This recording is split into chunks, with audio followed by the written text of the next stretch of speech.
Back, guys, and thank you everyone once again for your participation in our BNBF British Championships of 2020. It's been a strange year, but we made it, the athletes made it, the team made it, and the show is done.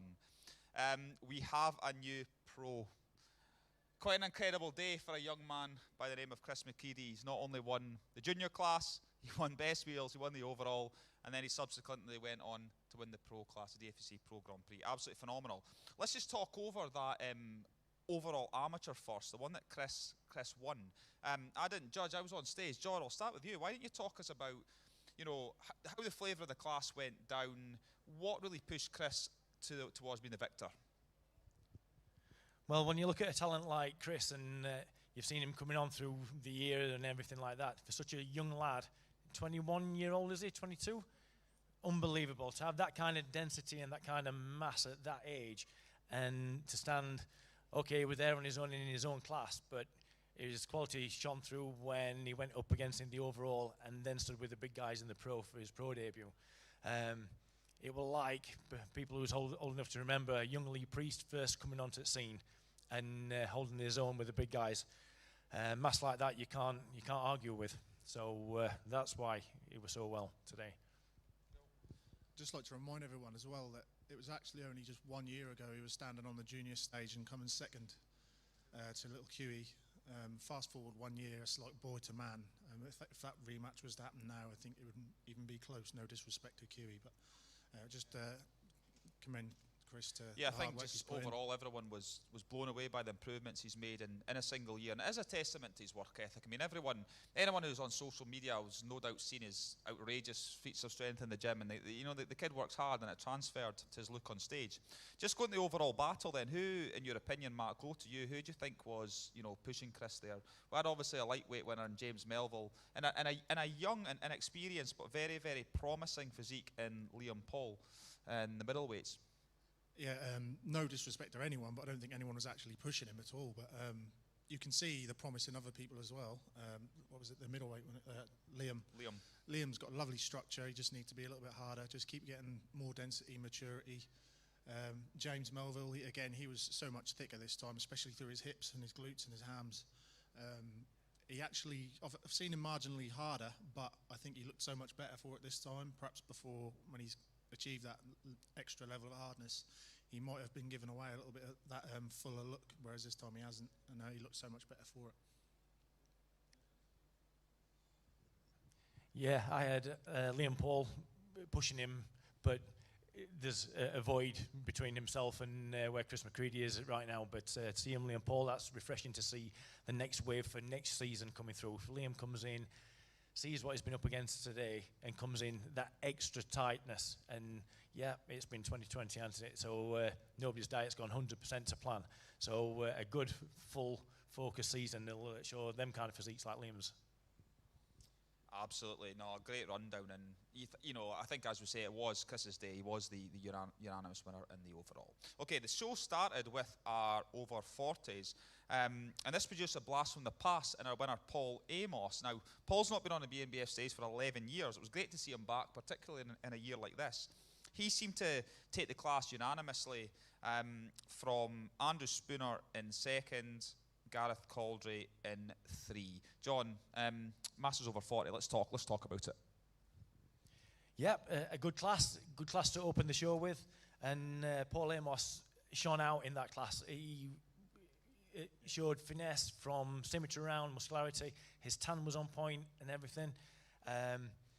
Good physique in Andrew Spooner, who took second place, and where it came down to the details with the tan and everything that shows your physique off to its max.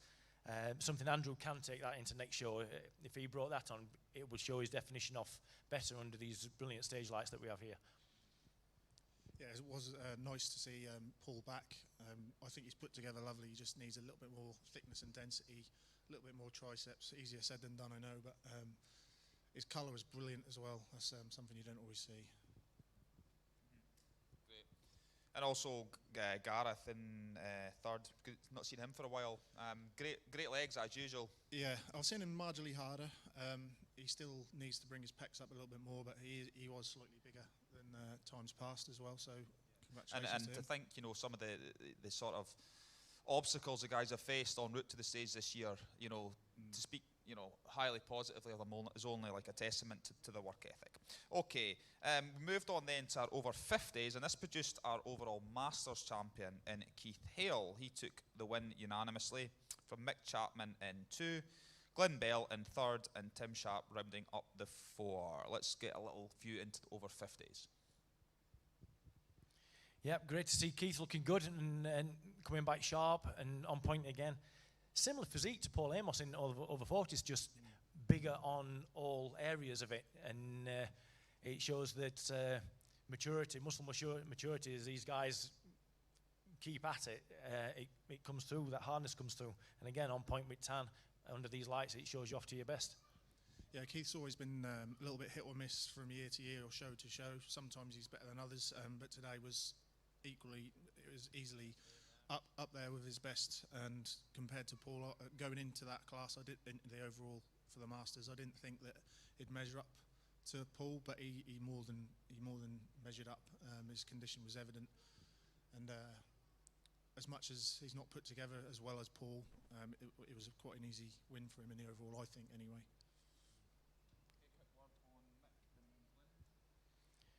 Yeah, the rest of the people in the over 50s lineup stand up there on a stage like this. We've got one show for the British overall, and they held their own in this class as well, and a couple of good competitors taking the lead positions. I always get confused between Mick and Glyn, but one or the other, who used to struggle with his weight and stuff, he was a lot more improved. He was actually quite hard. A lot of separation through his legs. So that's a big achievement for him. Excellent. Okay, thank you very much, guys. So we moved on to our over 60s, just 2 in the class. Good to see Dave Driscoll back. He took the victory from Anwar Gaith. So these guys kind of rolling back the years. Mark, quick word on Dave Driscoll and Anwar. How do you see that going down? Dave Driscoll's just a bigger man. I've seen him marginally bigger, but obviously Father Time makes that harder and harder to keep up. But his condition was just as good as it's ever been. He couldn't really have done any more than he did. His presentation was good as well. He looked like he enjoyed his time on stage, and it was a thoroughly deserved win. Yeah, always a fan of Dave's physique and Dave himself. But Anwar, I love to see him up there, see him time again now, and it's good to see him keep coming back, and good proportion, good stage presence. But when in an age category, you don't have a weight separation. So when you're up against a big guy like Dave, who carries the condition and the size and stage presence, he's been at it a few years now, so he holds the stage really well. So it's just a great physique like Anwar's stood at the side of Dave's. 2 great physiques on stage. There's got to be a first and a second. Okay, guys, some good feedback there. Over 70s then, we talk about rolling back the years. It was great to see 3 over 70s on stage. It's always good to see them, but particularly in a year like this. So we did have quite a tight finish, pushed to the wire, where David Bryce taking the win from Paul Pryor and Dave Parry in 3. That was a close one. It's certainly a close one on the sheets, and I think a few people probably watched that and thought it could have gone either way. No, I'd agree with that. What made my mind up was just David Bryce's tan was just a little bit darker. That made a little bit of difference. He had a little bit more heaviness through his shoulders and his arms and through his traps from the back, whereas some of the other guys were a little bit more two-dimensional, and that was enough for making the decision with me. Yep, and that is why we have separate judges, so we all have his opinion and the results get tallied up. And I went the other way. I went with Paul. No slight on David Bryce's tan. Paul was hard, but you've got to come with a tan. These lights show your physique off to the best. I was looking through that lack of tan to see thing, and if Paul could have enjoyed it more, you know, his stage presence would have lifted him and he would have grown. He's a big man as well, isn't he? If he just came in a little bit harder and improved his stage presence, it'd be a lot more competitive. So yeah, a good class, could have gone either way, and like you say, there was only 1 or 2 points in it. Yeah, David Parry.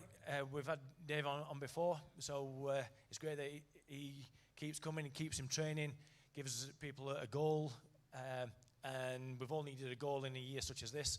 So to end a season like this and to stand on stage with 2 good physiques in the over 70s category, what a great achievement for 2020 for that guy. Yeah, and then as I said, we did have the overall Masters, and that was taken by Keith. Keith took home the win. Okay, we moved on then to our novice class, and as usual, our novice class throws up a blend of different physiques. Interesting, we had a clear winner on the sheets in Jake Darcy, but then from places 2 through to 4, there was only 2 points separated them. We had El Said Ali in second, Al Wakudin in third, Stephen Hall in fourth. It's pretty much as tight as it can get. Some comments on Jake, and then what separated the other guys. Yep, I had it just like that. I had Jake, and then second, third, and fourth were all tying going into evening show. So I was pulling it apart in the routines. People, some federations don't judge the routines. Always put your maximum effort into routines.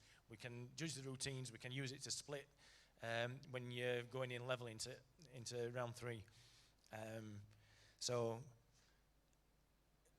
it could have gone either way, and so I was happy whichever way it came out, really, to be fair. Yeah, I didn't actually get a single person in the whole class in the position that they actually ended up in. Yeah. So just shows you it's a mixed bag in the novices. I mean, that is the flavour of the novice class quite often, and there's not always a perfect answer, but we have separate judges and the results get tallied and they come out in the wash. Just on Jake did win the class. What was it then, Mark, that kind of just like put him ahead of the other guys? I actually had Mr. Ali. I actually had him winning. He caught my attention early on, and I think I spent too much time looking at others below to notice that he actually probably regressed, and it wasn't until the end I actually saw some of the others that I perhaps should have placed higher. But by then, obviously, my scores are gone. So. Yep, I think it again comes down to stage presence. Jake stands there and he owns his area of the stage really well. Loved Al Sayed's physique. Yeah, I think I had him. He ended up in second place, a little bit light on tan. Yeah, he just needs to be darker, so he didn't show his physique off to Mike's. Whereas Jake ticked more boxes more of the time. Yeah, and once again, it just goes to show that, in big classes like that, you need to work on the presentation, you need to work on the tan, and you need to stay with it all the way through pre-judging, because results are up for grabs, and it's not over. It's not over till it's over, as they say. But like you say, tough class, good physiques, and a worthy novice champion. Moving on then to the youngest guys, our teens. We had 2 in, 1 dropped out, but we had a clear winner in Tom Mellor, who took the win from Jacob. My apologies. Jacob Bjorka won that class and took it from Tom Mellor in second. Just like the bigger guy, I think, won that. Yeah, he had massive shoulders, massive arms, massive pecs. Typical of a young lad. He just needs to let maturity take.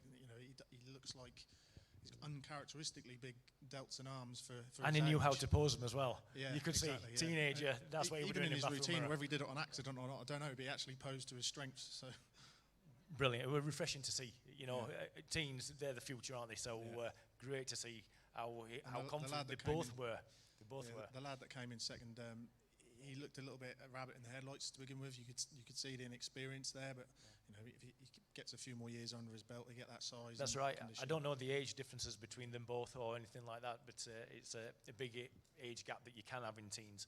So you've just got to take it and keep using that experience year on year. Yeah, it was funny that they both actually had the same colour trunks as well. It just looked like the evolution of muscle, really, doesn't it? From like young boy to young man. Okay, but great to see the guys stick it out in a year like this.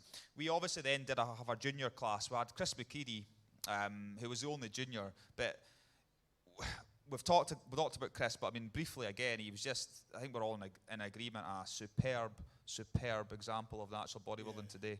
Just goes to show you as well that with the year going how it's gone, that's the reason you only end up with one junior competitor at a Britain. Had we had all the qualifiers, it probably would have been a rammed class, but I don't think the outcome would have been any different. I'm pretty sure of that. Yeah, absolutely superb. Okay, move then on to the first of our Mr. classes. This was our lightweight men. I was looking forward to this one. This class was taken by James Melville, who edged it, funnily enough, from Chris Edge, and Chris Baling in third. Dan North rounded up the 4, and Ajayan Naziri was in 5. Mark, let's talk about it. James, second British victory for him now. Yep. As I said before, he was improved in the areas I mentioned before. I think he was a clear winner of the class. Great separation through his quads, details. He posed very, very well. I think that improved slightly as well from last time, from memory. Chris Edge, I thought he came out looking a little bit average, but actually as the not average, but he blended into the background a little bit. But as the class went on, he's not got very many weaknesses at all. He's very, very neat. His presentation was good. He had good detail. His condition could be a little bit better, but I think that's just going to come as he gets bigger as well. Yeah, he really did come through, and I did have him in second, and that was a worthy position for him, and he should be more than happy with that and very proud of himself. Yeah, I agree with you. That it's great to see Chris year on year. He just keeps getting better and better. And I think you touched on it earlier about James Melville. He's coming bigger, a little bit softer than what he normally would do, but I think that's done him a favour. Yeah, not like over-dieted and over-tight. I mean, James was in one of the strongest lightweight lineups last year and the year before ever. So to see him take this title today was brilliant to see. Dan North, he was in the mix at one point, particularly in the symmetry round, with the quality of his legs in symmetry round. And for me, that's helped shape the second and third place, because he threw a bit of a curveball in to separate Chris Palin and Chris Edge. So it could have gone either way, really. Either way. Chris Palin's condition is always very, very good, and today was no exception. I thought his tan wasn't quite as good as it normally is, and I think that held him back a little bit to capitalise on his condition. And that is how tight it can get. Chris Edge's back trumps Chris Palin's back. Palin's legs trumps Chris Edge's legs. So he's looking to see who can carry that best package through into night show. And I thought Dan North, he's very, very good, especially from certain angles and stuff. I thought in the balance and symmetry round, it forced him to be in a position where he couldn't hide his weaknesses. Now I think his torso's a little bit long, his pecs are a little bit high and short, and his legs are a little bit short in relation to the length of his torso. But obviously there's nothing you can do about that other than pose to hide it, which is exactly what he did as soon as he was out of the balance and symmetry round. And I actually wrote on my sheet, he actually looks more complete, balanced and symmetrical in the muscularity round than he does in the balance and symmetry round. So he makes brilliant shapes once he's allowed to. I think learning from the guys he's up against, Dan needs to come in tighter, and if he starts to get that tightness, he'll see where his strengths and weaknesses are to hide it a little bit better. It's been a long year as well, hasn't it? So people will have been aiming for a show much earlier in the year, and then because of all the coronavirus and everything's been pushed back. They have to keep holding on and on and on, not really knowing what they do, and are they fully invested in it? I'm not really questioning it, but I'm sure there will be moments where you think, oh, what am I doing this for? Are you putting 100% into it? Who knows? But I'm sure if the shows were earlier in the year, he probably would have been a bit better.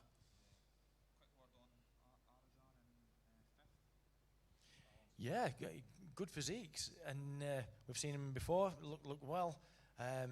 In this lightweight class, it's always strong. Our British lightweight class, so to be standing on stage and comparing yourself at side of likes of Chris Palin, who came third, then coming a place behind him perhaps is no mean feat. Okay, thanks guys, good comprehensive roundup there. So we moved on to our middleweights. This class was won by Liam Paul. He took the win from Stephen Burke in second, Dan Ashton in 3 and Dean Nolan in 4. Probably a clear win for Liam today. A lot of promise with that guy's physique.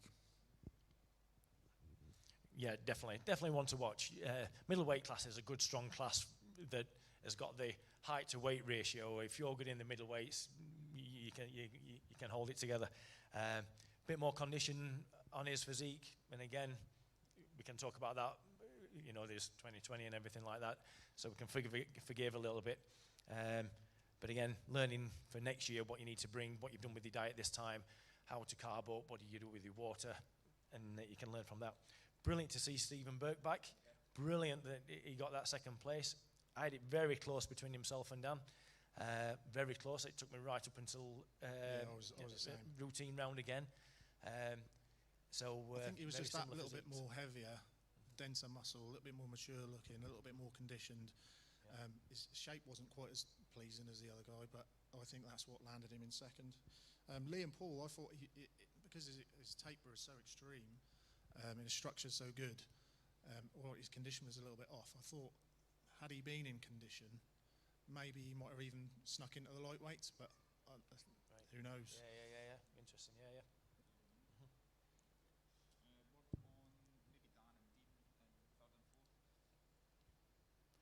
Yep.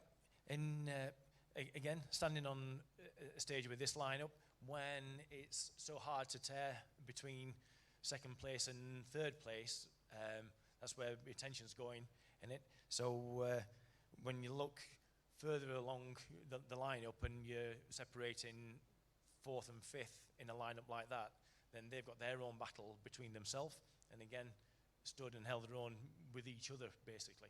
So in that class, there was 3 decisions to make. For me, there was an outstanding winner. Then you're making a decision over second and third. Then I was making a decision over fourth and fifth. And again, it could have gone either way between them two. They were very similar, weren't they?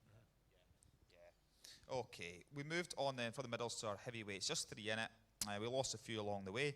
This was a tight finish. This was just 1 point in it. It was won by John Lovell, who dramatically improved John Lovell, may I add. He took the win from Darren Ogbabor and Sean Phillips in 3. I didn't judge it, but 2 different physiques, and someone has to win. Yeah, John Lovell, he seemed to be a little bit more balanced and symmetrical. He had the X-frame. He's just a little bit soft, but they were both a little bit soft, to be fair. But what's the other guy's name? Sorry, Darren. Yeah, Darren was a little bit more lower body dominant. He was more heavily muscled. But because of that disparity between lower and upper, I felt that for me that was what made the difference, and it could have gone either way. I don't think either decision would have been right or wrong. Agreed. Yeah, but the class was the heavyweight class. None of them was in full condition anyway, so you were looking through to find where the detail were, and even separating 1 and 2 again, and then as you go down the class as well. So if we'd added anybody for the outstanding win, like we had in the middleweights, but we didn't have that in that class, so you were looking through physiques to try to find fine details. And for me, John just took it over. Yeah, there's a lot of promise in both of them. Like Darren in particular, his legs were absolutely massive, thick old hamstrings. Quick word on Sean in third in that class. Sean, no, I don't think there was a third, was there? Yeah, Sean Phillips was third in the heavyweights. Sean, I can't remember. Yeah, again, my attention we're focusing on 1 and 2, and so he didn't have as much taper as the other 2 guys, so a bit more straight up and down, so just a bit more mass on his body to stand with these guys. So, but a good physique, and I think he was potentially tighter than the top 2, but he just didn't have the mass. Thinking back. And then, of course, as discussed at the start, we did have our overall, which was taken by Chris McCready in quite dominant fashion. Okay, we moved then from all the men to the women. The first class was Miss Physique. We only had one, unfortunately, but nonetheless, it was a great example, and our winner in Julie Ann Rooney. So it's only you, John. You're the only one that judged it out of us 3, Julie Ann Rooney.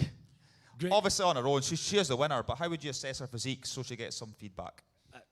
Great. It was great to see her back up here again. I've seen her tighter, but that's a theme all the way through this. She's not normally nervous on stage or anything, but it's different when you're on stage on your own and what it's all about and everything like that. It took a little bit for her to get warmed up, but again, when you're not competing at side of anybody, to rise to the occasion or anything. When Vicky took her back through the compulsories again and she started to relax, then her physique got harder and harder. So she looked great today. There's not much feedback to give, really. I've seen her tighter. I've seen her more confident, but she looked good, full, and once she settled into it, she was enjoying it, and she looked every bit as good as her normal self. So great to see. Okay, thank you very much. We then moved on to our Miss Athletic. This did produce our overall female winner in Angerhad Ace. She won unanimously from Christy Baker in 2 and Annalie Rotari Stewart in 3. So let's talk about it. Yeah, good class. So I didn't judge Dave. So for for Harley, so athletic class is about lean, feminine muscle, really. What we had in the winner with Harley was exactly that. I was, because we're all spaced out, I was on the end, so it's quite hard to see. You're not looking square on. From the angle I was looking at, posing could have been better, but I don't know whether that was just the angle I was judging from. But when it came down to condition, she nailed the condition. Muscle in the right places, brilliant. But if anything, feedback would be posing and hitting the poses. Second and third place, pleasing figures, good hard across all figures that we got on there, and that is what we're after in this. If anything, just a little bit more muscle onto it, and so yeah. Yeah, I thought so. I thought when the ladies came out, obviously I was on stage, so I could only see them from the side, but athletic is a conditioning class, and I thought all the ladies were, had done their homework diet-wise. Yeah. Yep. I think just Harry had just ticked more boxes than everyone else, really. Yep. And she was a deserving winner on the day. And as I said, she just did go on and win the overall female. So it's obviously a great example of our athletic class. Okay, we then moved on to the first of our figure classes. This was our Masters figure. Just two in it, but two excellent figures. We had Melanie Francis taking the win from Sarah Beauty-Min. John, let's hear about it. I don't think I've seen Melanie before, but no. I was impressed. Very impressed, very impressed. First of all, I'm a fan of Sarah Beauty-Min and what she brings to the stage time and time again. And again, she's come today, she's nailed it today. Stage presence for a Masters figure to have that kind of condition and skin tone, it's brilliant and commendable. It's great to see. And then Melanie steps up, carrying more muscle, a bit more condition, and stage presence and confidence was brilliant to see. So how the end result went, 1 to Melanie, 2 to Sarah this time, that's the way I had it, and agree with the overall decision as well. No, I think that's good feedback, and like I say, I think both ladies, it's when there's only 1 and 2, someone has to be the winner and someone has to be the loser, but you don't want to look at it like that, because they were both fantastic, and both had prepared exceptionally well. We then moved on to our open figure class, 4 in it, and we had a win for Lara Field, who narrowly edged out Anna Heath. That was very, very tight on the sheets, from Leanne Costa in 3, and then Sarah Ridgway in 4. Now, I know, having spoken to some of the judges, that it was tricky. It went down to preference. Some had, great shape. Others had slightly better condition. So let's talk about it. It could have gone either way. We had 4 figures on stage. It could have gone either way, and I think between us, we all had it upside down. So I don't know how many points there were in between the final figure. Not very many. No, it Nip won't and be. tuck. So difficult to judge. And again, on my notes, I don't have which way round. We've got people. So with Lara Field in first, Anna Heath in second. I think for me, Lara took it, and probably rightly so, because I think she had the best of everything. Not the best of everything, but the best package. We'd got somebody who was tighter. We got somebody who presented a little bit better. We got somebody who was a bit more rounded muscles. But with Lara, I think her stage presence and how she holds herself was second to none. Really, that's her ace card. But she's not as hard as the hardest person, not as full muscle as a full muscle person, but she's good in all them areas and good enough to win and to take the class. Yeah, and a good tight class and good to see. And like I say, of the 4 ladies, if the results had come out another way around, I don't think anyone would have thought it was an off result. No, I'm with you on that, totally. Yeah. Okay, moving forward then, we did go to our overall female. Like I say, Anga Ades took the win. John, in your opinion then, just quickly, what made her stand out as the best women competitor today? I think when we go back to ticking boxes, and that's what you've got to judge, particularly when we're looking at the overall female, because it's looking who's the best at being athletic, who's the best at figure, who's the best at physique on the day. And I think what we have with the athletic class, she shows that she's got the condition, muscle fullness, and so she nailed it in that class today. You've got Julie in physique, maybe not as hard as what she could have been, and maybe a harder Julie could have troubled her for it, but definitely right decision on for that card. Thank you very much. So that crowned our overall male and female winners. We then went on to the final class of the show, always a fan favourite, the DFAC Pro Grand Prix.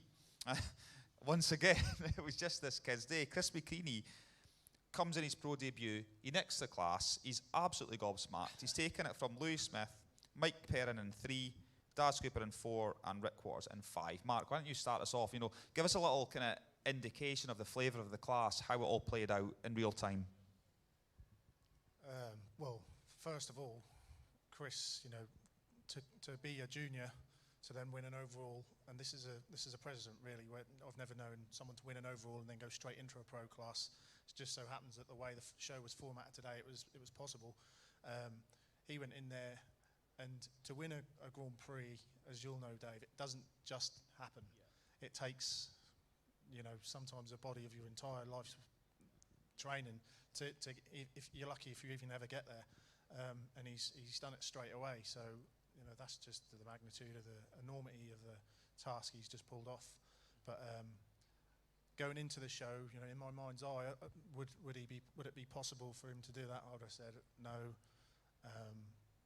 That's probably a bit much of a stretch. But then when it actually came to it, he had bags of density, fullness that defies his age, really.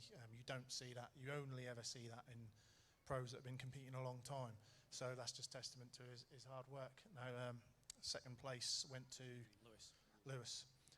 For me, it could have gone either way between Lewis and Mike. Mike was a little bit more balanced, more tapered.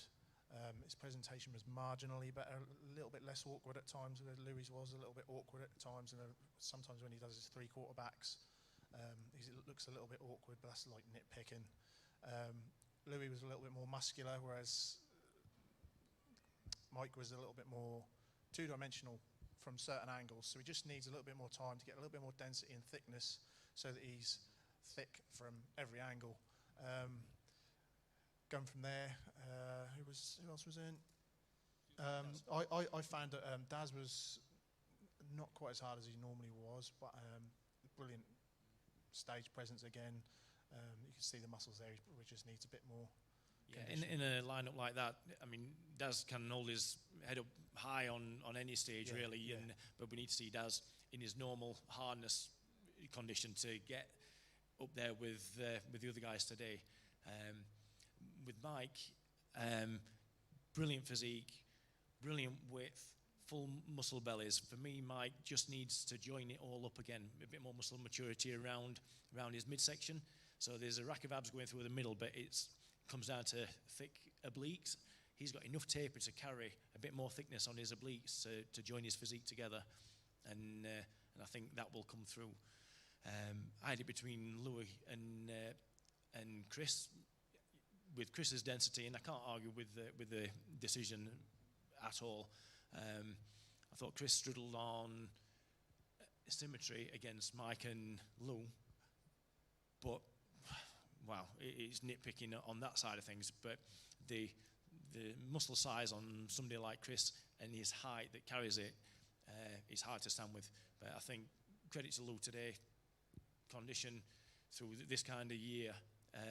He nailed his condition for a big guy for this year, so great to see, really, really great to see. And then Rick in 5th, he looked to enjoy his time on stage. He was just as hard as he normally is. Again, defying his years. Obviously, just really happy to be there, and rightly so. He did himself proud. Yeah, good feedback, guys. You know, just my 2 cents. I didn't judge it obviously, but I nipped downside the stage to kind of watch some of the action. And what I thought was quite funny is I think Chris had gone into the Grand Prix expecting nothing, and I think it helped him because I don't think nerves got to him. I think he just posed and enjoyed it. And I actually think he switched off a little bit, which actually when he was standing at the back, because structurally he's not blessed structurally. He's just got a lot of muscle.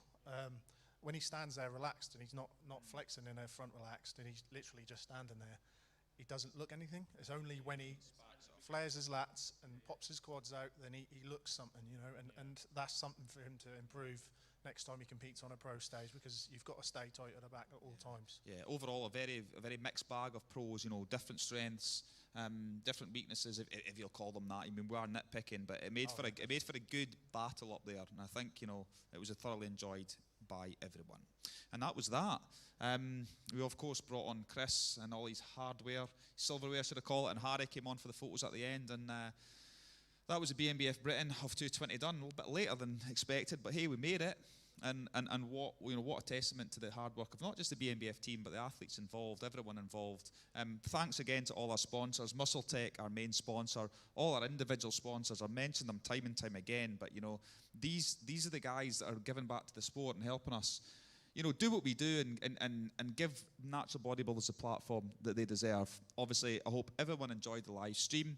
Thank you so much again to those who have contributed their donations to the BNBF cause and helping us out to do what we do. Okay? Well done. So, from me, David Kay, John Clark, Mark Clarkson on the panel, we are out. What a season. That's Christmas next. Let's go home. Thanks for tuning in, guys. All the best. See you soon.